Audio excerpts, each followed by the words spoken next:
Now this is my hockey stick graphic. If you turn it, you can get a sense on what I'm talking about. This is debt as a percentage of the economy since 1800 projected out to 2050.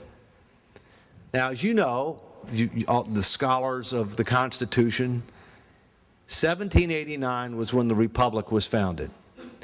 In 1789, we had debt of $75 million. In 1789 dollars. You know the story about Washington throwing the dollar across the Potomac? The dollar went a lot further back then.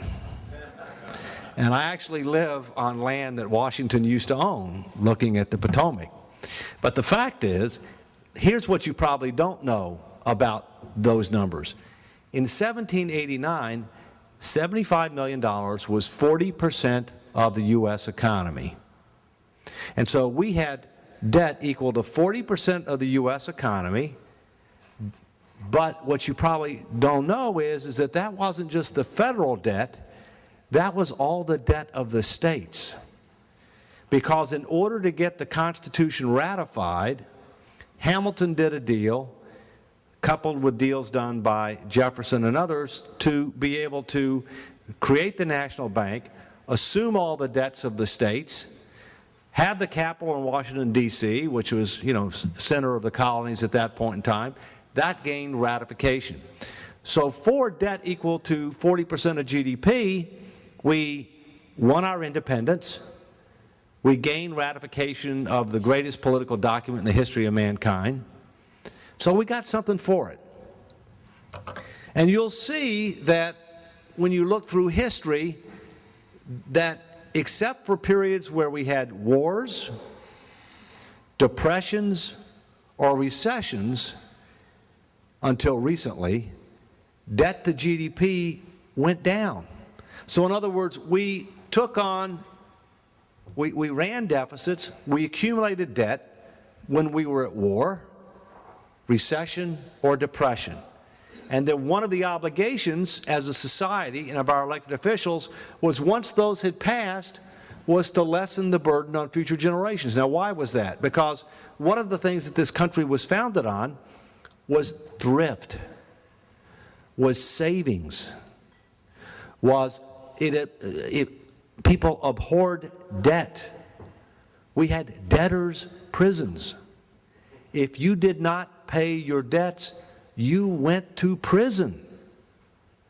And where have we gone? We've gone from being focused on thrift and savings and abhorring debt to where bankruptcy is now an exit strategy for individuals as well as corporations, and where there's very little taint associated with it.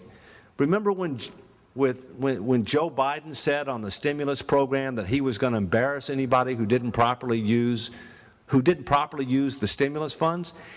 He assumes that people can be embarrassed. Nowadays, it's really hard to embarrass people, especially with regard to government waste. Our values have changed, not for the better.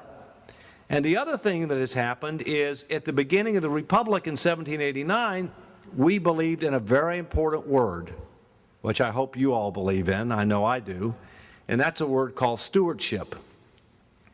That our responsibility as leaders, no matter what our position is in life, is not just to generate positive results today.